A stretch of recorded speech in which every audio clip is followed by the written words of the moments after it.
Welcome back to season 4 of NolaPapa. Thank you for coming. It is a good day and I have had so much fun with this Story of a Gay Dad project, and I love all the support from each and every one of you. It means so much to me, and I enjoy really talking from my heart and letting you know a little more about me and us and what we're about. You know, it's important for especially two gay dads and the visibility factor to let everybody see that we love our kids just like anyone else, and we would do anything for them. And I appreciate all the love, honestly, from my heart, I do. And you know, I wanted to start off this season with a very important topic that I feel like needs to be hit straight on. And I originally started this channel because I wanted to show how I did my sweet little Mocha Drops hair. Our little Ella is an African American, and she is the sweetest thing. Her smile can brighten the darkest room. And her hair was a battle, and I didn't know where to start, what to do, the products to use. I didn't know any of it. And the more I've learned, the more I thought that it was important for me to kind of show others, whether they have an adopted child or they just don't know what to do. I thought that it was important for me to show the steps and the products to use and to do daily for African American girls' hair. And that was really well received, and I have continued to evolve and learn. And I am so thankful that I did start that, because so many people did reach out to me and thank me for, you know, putting it out there, because I am a gay white man. You know, I mean, that's not something that we know and that we are taught growing up. It's something that we're kind of just tossed in the water and we learn to swim. So I have continuing to practice my craft, and I want to talk about something, you know, especially in the environment that we're in right now with the race relations in our country. It's heavy and it's deep, but this isn't heavy. This is not heavy. I want to keep a positive vibe and spin on things, because, you know, our house loves happiness. We love to laugh. We love to just love on each other. And it's important, especially in today's climate and environment, that we spread positivity and love, and we embrace everyone for their differences and for everything that they are about. We lift everyone up. We lift especially our family. You know, every single one of us in our family has a different color besides me and Douglas, and we embrace that, whether, you know, Honduran, Guatemalan, African American, it doesn't matter. What matters is the love that is shown every minute of every day. And there's different ways that we go about it, and I want to talk about it. So let's start season 4 off right. Welcome back. My name is Eric, and if there's one thing that life has taught me, it's that everything happens for a reason.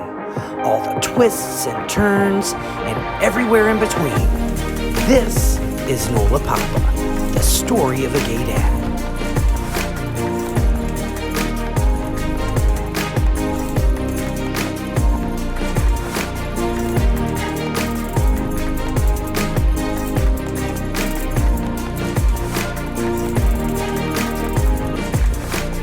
So when our little Ella was born, nothing was different, right? Because she's a baby, itty bitty baby. And any itty bitty baby is gonna be like an itty bitty baby. There wasn't things that we had to get accustomed with, and because you don't put lotion on and stuff like that when they're a baby, because they're growing their own oils and stuff, right? So we just all we knew was she did not have colic and an upset tummy like her big sister did, and we were just thanking God for that, because that, well, maybe I'll talk about that later on, but we just continued to get our baby fat and healthy and happy. But as she grew, the more we learned that we had our work cut out for us, because she did have sensitive skin. She does have eczema, and we did have to learn what we needed to do to keep her skin healthy. And one thing that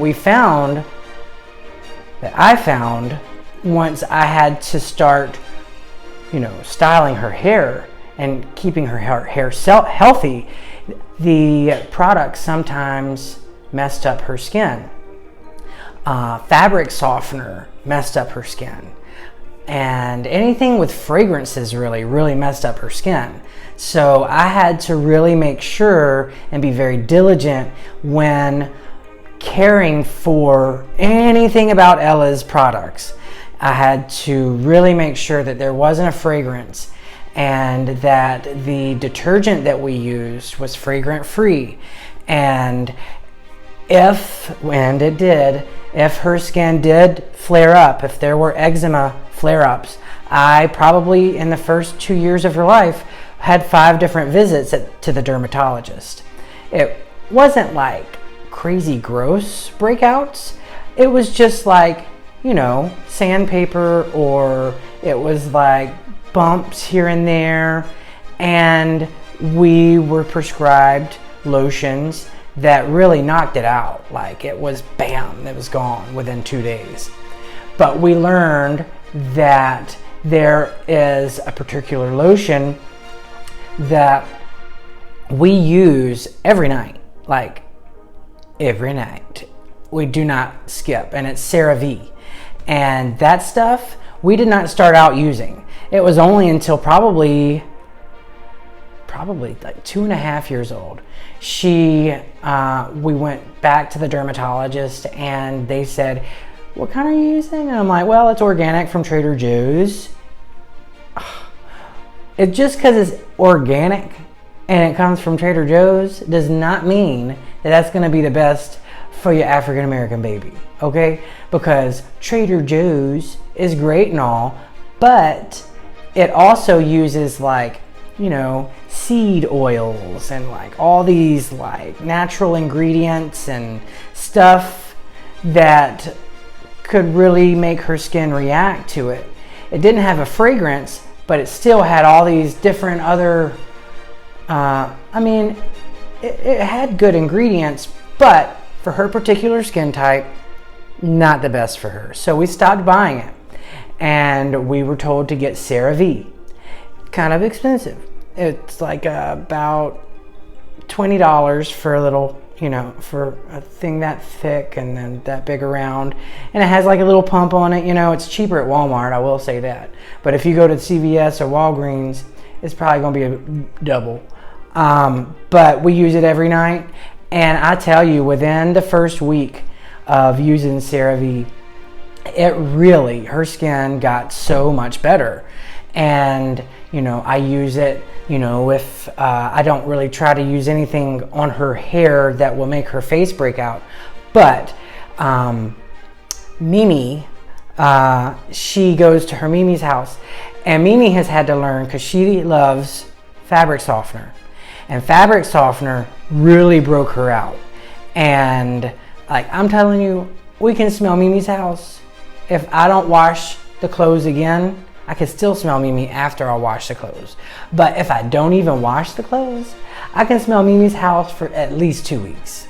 So like especially towels, when Ella gets out of the bath at Mimi's house and she gets dried off, that is the time that she's going to break out all over her face, because that towel is touching her wet skin. And the CeraVe, if used on those breakouts, then it really helps. So not to spend 10 minutes on this, but CeraVe is a really good lotion if you're looking for something that, you know, really would help eczema flare-ups. If it needs to be a little bit heavier than CeraVe, just take them to the dermatologist. I would show you what we have, but you know, if it's that serious, drop me an email. Let me know what you have, what questions you have, and I can help you. But you know, if you have questions about hair, I suggest you check out the first, I think, 4 episodes in the first season of NolaPapa and see how I did curls or poofs or hair night, or you know, conditioning it with like the oils, the hair protection, whether it is a bonnet that she sleeps with at nighttime, or a shower cap that she uses in the shower, or a cute little swimmy cap that she uses in the pool. Didn't talk about that. And it's kind of like what swimmers use, you know, it's those tight, like kind of things. But they're great because there is no room for water to get in, and it's, you know, comfortable, and it's easy if you put it on and off right. So I definitely highly recommend the swimmy cap. It's by a brand called Swimma, SWIMMA, and they make really good little kids swimmy caps. But the hairstyles and the protection for their hair is super important, and I can't say it enough. You want to protect your kids' hair, because if you don't, then you're wasting your money, you're wasting your time, and it's going to be painful when it's time to do hair night, you know. And I just want each parent out there to really, like, I see pictures of these little children that aren't, I can tell by looking at the pictures their hair is not being protected, and I just want to be like, why? Protect your kids' hair, you know, I mean, you know. And with all that said, you know, that's protection. That's, you know, because you love your kid. But in the environment that we're in today, it's so important to not lose your cool around your babies. And you're gonna meet, if you are a multiracial family, you are going to meet assholes. They're gonna be there. And, you know, whatever their reasons might be, maybe they weren't raised with manners or morals, and they just let their tongue fly off the handle, and they just say whatever comes to their mind. And sometimes, especially being 2 dads, that happens to us. And later on this season, I'm gonna have an episode about how it did happen. But at the end of the day, your baby needs to know that he or she is loved just like their brother and sister, just as much. And there is no difference. Yeah, there's pigments in their skin that make them a different shade, but that's it. I mean, yes, there is history and there is culture and there is beautiful, beautiful history behind it. And teach them that.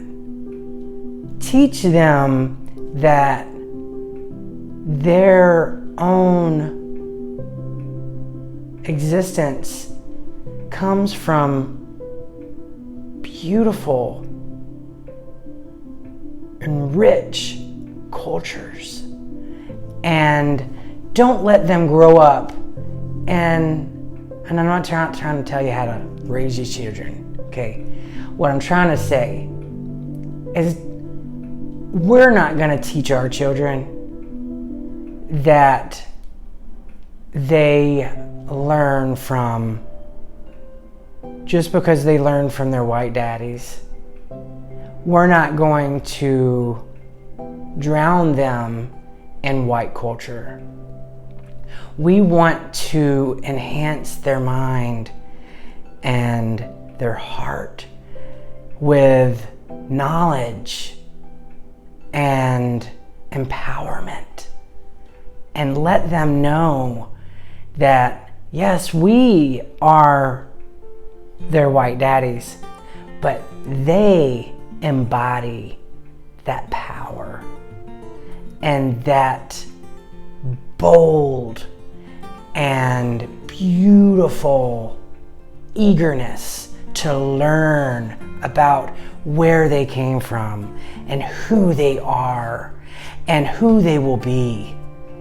Because at the end of the day, they can walk out of our house, but she's still going to be African American and I'm still going to be white, and I will never be black.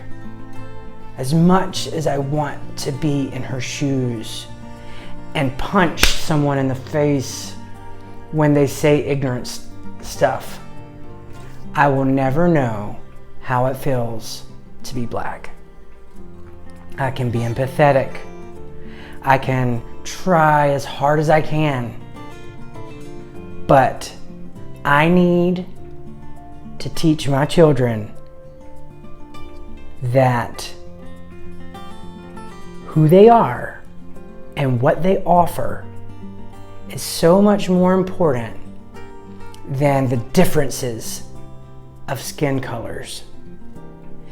And it seems like phonics, like it's first grade stuff, like this is stuff that Americans should get, right? But for some reason there's this giant disconnect, and I wish that our country could see past the superficial and shallow parameters that they give themselves, because we're not just a cookie cutter. We're different. Everyone's different, and we offer so much, and we would learn so much more if we accepted everyone for who they are and what they give this world.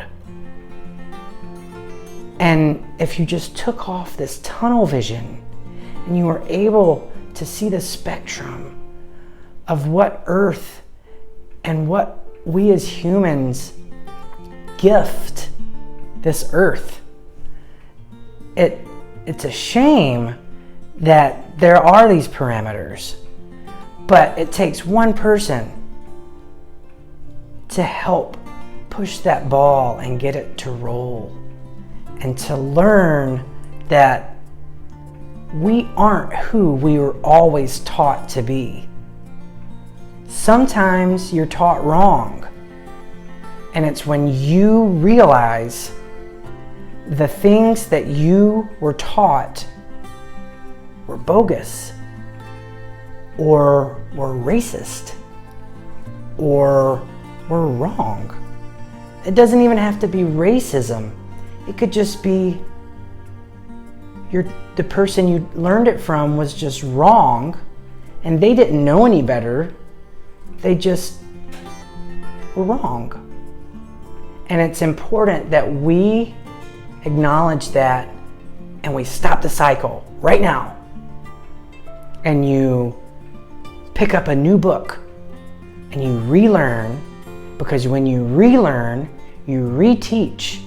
And then when you reteach, that's when the change begins. So I challenge you, and I have something that I think will help. check this out. So whether it is a story about two dads or adoption or a beautiful black little girl, bedtime stories really enlighten children's minds. That's why they're there, right? So I have found 4 really sweet stories, and I swear to God, they are probably the sweetest little stories I've ever read. And to see our little Ella, when I read one of these stories in particular, when she saw the resemblance of her and this little girl in the book, I saw a light bulb go off in her head. Her eyes got big and she smiled, the biggest smile. And it's that aha moment right there that you are able to show your child the similarities of who they might look like and let them relate to the pictures. That way they're able to really soak in what they're hearing, but apply it by the pictures and relate to it. And it is so beautiful. The first little story is called When God Made You, and it is so sweet. I mean, it's by Matthew Paul Turner and illustrated by David Catrow. And it's like when God made you all shiny and new and incredible you, a you all your own, a you unlike anyone else has ever known. And it's just the sweetest little illustrations, and she's able to relate to it and understand that, yes, this little girl looks like her, but the love this little girl has for her family is just like what she has for her 2 daddies. I mean, it's beautiful, you know. And if you can open their minds when they're 3, imagine what you can do when they're 12. I mean, this, you know, we're in New Orleans, right? So I'm really partial to this one. And it's Trombone Shorty. And he is a famous trombone player, and it is the sweetest book about how he got his little nickname, Trombone Shorty, because his name is Troy Andrews, and when he was a little bitty boy, he picked up a trombone, and it was bigger than him, and he wanted to be in a band just like his big brother, a little brass band. And he picked up that trombone and he got that nickname, Trombone Shorty, where you at?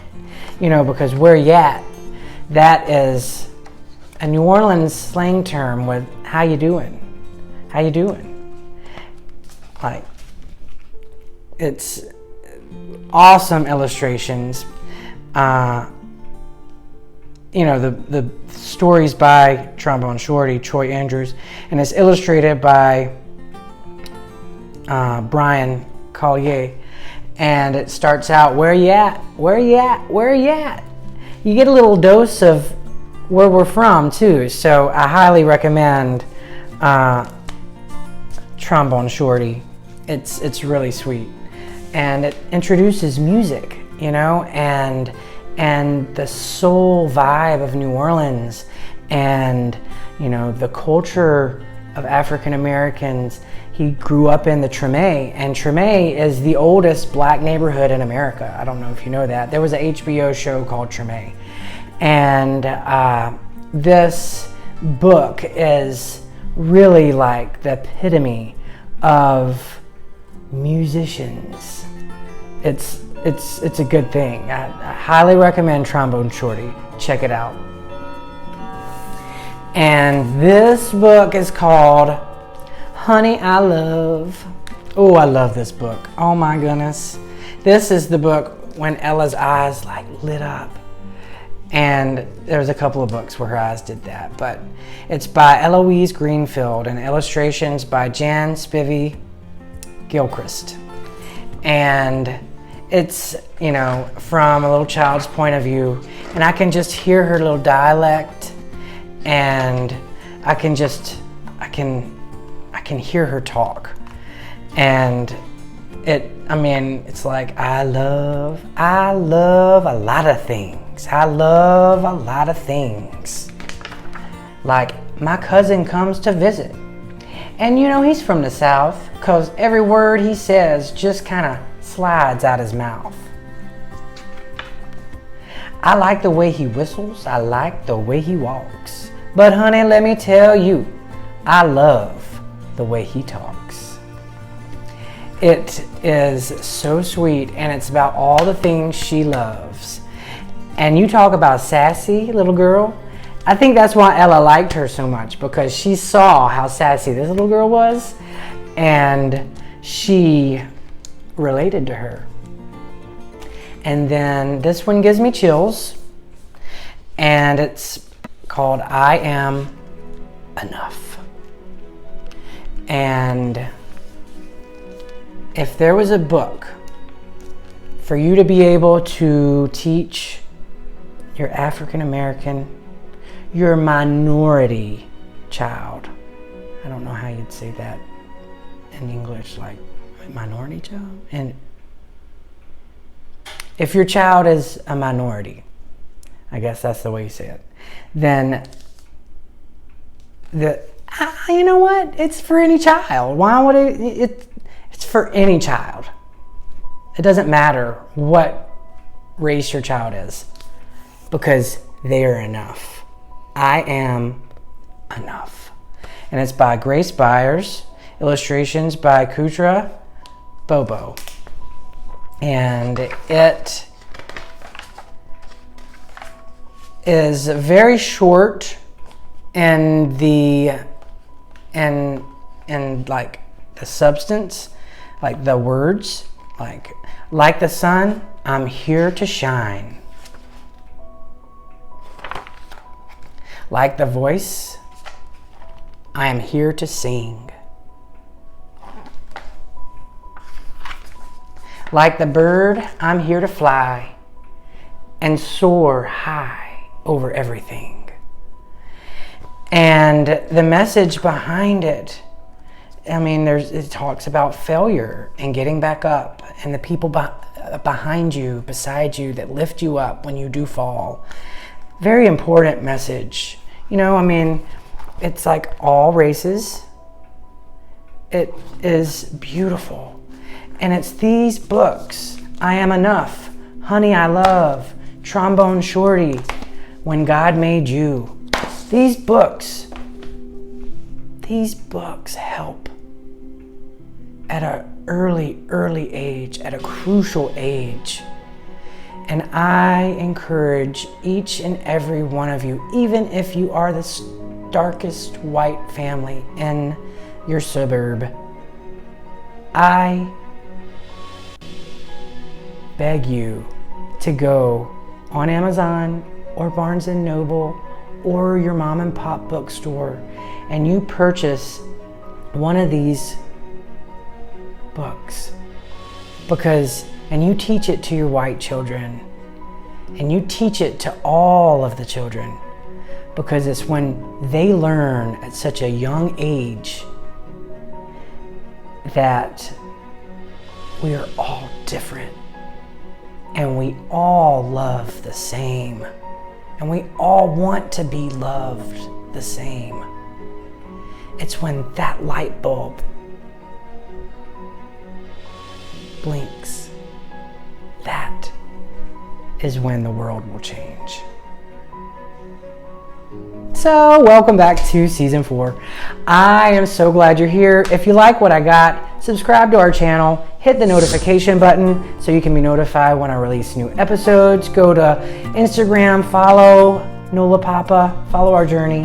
Go to Facebook and, be one of our fans, because it's about being allies, a little village that lifts everyone up.